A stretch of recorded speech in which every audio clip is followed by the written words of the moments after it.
معزز ناظرین السلام علیکم۔ مکہ مکرمہ اس دنیا کا وہ بہترین مقام ہے، اس کا شمار دنیا کے مقدس اور معزز ترین شہروں میں ہوتا ہے۔ اللہ تعالیٰ نے اس شہر کو وہی اترنے کے مقام اور مسلمانوں کے قبلے کے طور پر چنا اور یہاں اپنی عبادت کے لیے کئی مناسک بھی رکھ دیے۔ ویڈیو شروع کرنے سے قبل نئے دیکھنے والوں سے گزارش ہے کہ آپ چینل کو سبسکرائب کرنے کے ساتھ ساتھ بیل آئیکن کو بھی ضرور دبا دیجئے گا، کیونکہ اسی طرح کی دلچسپ اور معلوماتی ویڈیوز باقاعدگی کے ساتھ آپ تک پہنچتی رہیں گی۔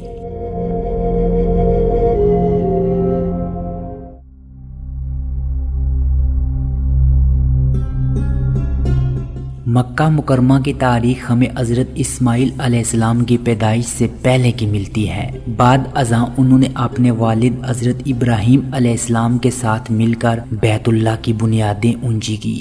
شروعات میں مکہ مکرمہ ایک چھوٹا سا قصبہ تھا جہاں بنی آدم آباد ہوئے۔ حضرت نوح علیہ السلام کے زمانے میں آنے والے طوفان نے اسے تباہ کر دیا تھا۔ اس کے بعد علاقے نے ایک خشک وادی کی صورت اختیار کر لی اور ہر طرف پہاڑوں میں گر گئی۔ مکہ میں زمزم کا کنواں پھوٹنے اور بیت اللہ کی بنیادیں بلند کیے جانے کے بعد لوگوں نے یہاں آ کر بسنا شروع کر دیا تھا۔ اس دوران قبیلہ جرہم کی ایک جماعت نے اس کی نگرانی سنبھال لی تھی۔ مکہ مکرمہ میں کئی مقدس اسلامی مقامات موجود ہیں، جن میں نمایاں مسجد الحرام ہے۔ یہ روئے زمین پر مقدس ترین مقام ہے، اس لیے کہ جگہ خانہ کعبہ واقع ہے جو کہ مسلمانوں کے لیے نماز کا قبلہ ہے۔ امت مسلمہ اس کو اپنے لیے باعث فخر اور اعزاز میں شمار کرتی ہے۔ اسلام نے آ کر اس کی تقدس و تعظیم میں اضافہ کر دیا۔ پیغمبر آخر زمان حضرت محمد صلی اللہ علیہ وآلہ وسلم اور صحابہ اکرام نے اس پر غلاف چڑھایا۔ خانہ کعبہ کے اندر لکڑی کے 3 ستون موجود ہیں جو بیت اللہ کی چھت کو تھامے ہوئے ہیں۔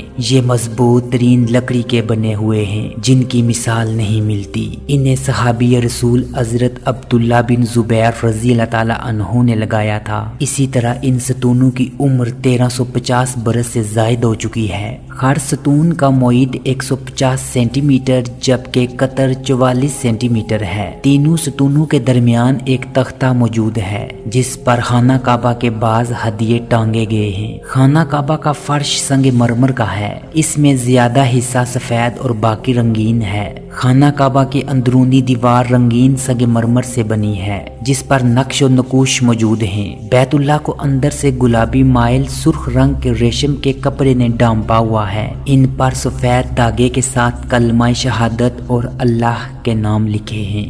حجر اسود کعبہ کے جنوب مشرقی بیرونی کونے میں نصب ہے۔ یہ طواف کے آغاز کا مقام بھی ہے۔ زمین سے اس کی اونچائی 1.5 میٹر ہے۔ حجر اسود کو خالص چاندی سے بنے ہوئے ایک فریم میں رکھا گیا ہے۔ خانہ کعبہ کا دروازہ مشرقی جانب واقع ہے۔ یہ بیت اللہ کے بیرونی نچلی دیوار کے اوپر زمین سے 222 میٹر بلند ہے۔ دروازے کی لمبائی 318 سینٹی میٹر، چوڑائی 171 سینٹی میٹر ہے۔ مملکت سعودی عرب کے بانی شاہ عبدالعزیز بن عبدالرحمن ال سعود مرحوم کے خاندان کے دور میں بیت اللہ کے دروازوں کی تنصیب ہوئی۔ ان میں پہلا دروازہ 1363 ہجری میں لگایا گیا۔ یہ نیا دروازہ 2.5 سینٹی میٹر چوڑے ایلومینیم کا تھا جس کی اونچائی 3.10 میٹر تھی۔ اس کو فولادی سلاخوں کی سپورٹ حاصل تھی۔ دروازے کو اللہ کے نام سے بھی مزین کیا گیا تھا۔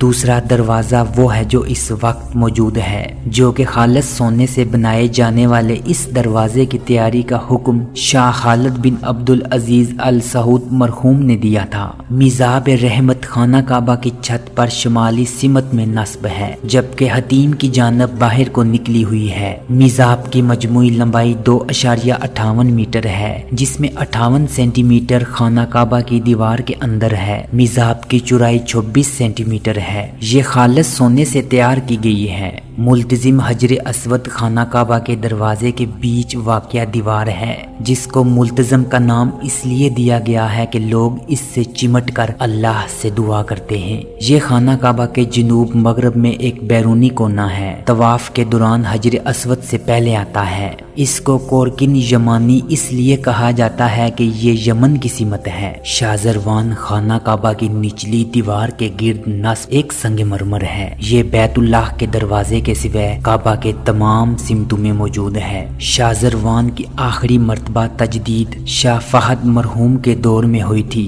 جب اس کے پرانے سنگ مرمر کو نئے رنگین سنگ مرمر سے تبدیل کیا گیا تھا۔ مسجد الحرام کی یادگاروں میں آب زمزم کا کنواں بھی ہے۔ یہ زندہ جاوید معجزے کے طور پر دنیا کے سامنے موجود ہے۔ زمزم کا کنواں مسجد الحرام کے اندر مطاف کے صحن میں بیت اللہ سے 21 میٹر کے فاصلے پر زیر زمین واقع ہے۔ اس کنویں کی عمر 5000 سال سے زائد ہو چکی ہے۔ جیسا کہ تاریخی روایات میں بھی بیان کیا جاتا ہے کہ زمزم کا چشمہ حضرت ابراہیم علیہ السلام کے فرزند حضرت اسماعیل علیہ السلام کی ایڑیاں رگڑنے کی وجہ سے پھوٹا تھا۔ زمزم کے کنویں میں پانی 3 مقامات سے آتا ہے۔ کنویں میں حجر اسود کے کونے اور جبل ابو قبیس اور صفا کے علاوہ مروہ کی سمتوں میں سے بھی آتا ہے۔ مسجد الحرام کے مشرقی سمت میں واقع یہ پہاڑ صحیح کی ادائیگی کے حوالے سے مشہور علامتیں ہیں۔ صحیح کے راستے کے جنوب سمت صفا اور شمال سمت میں مروہ واقع ہے۔ سعودی حکومت کی جانب سے کئی بار اس مقام کو بہتر بنانے کے لیے منصوبوں پر بھی عمل درآمد ہوا۔ اس سلسلے میں آخری کاوش شاہ عبداللہ بن عبدالعزیز مرحوم کے دور میں ہوئی۔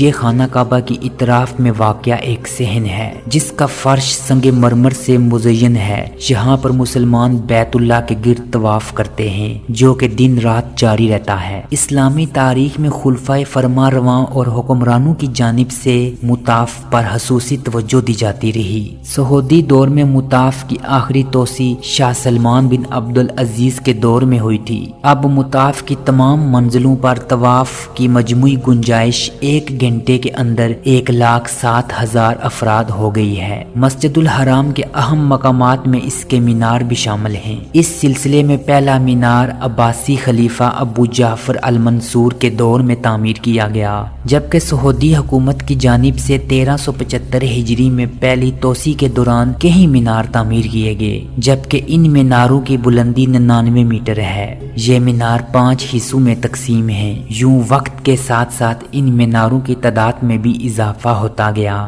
یوں مسجد الحرام اپنے اندر بے تحاشا اسلامی مقامات سموئے ہوئے ہے۔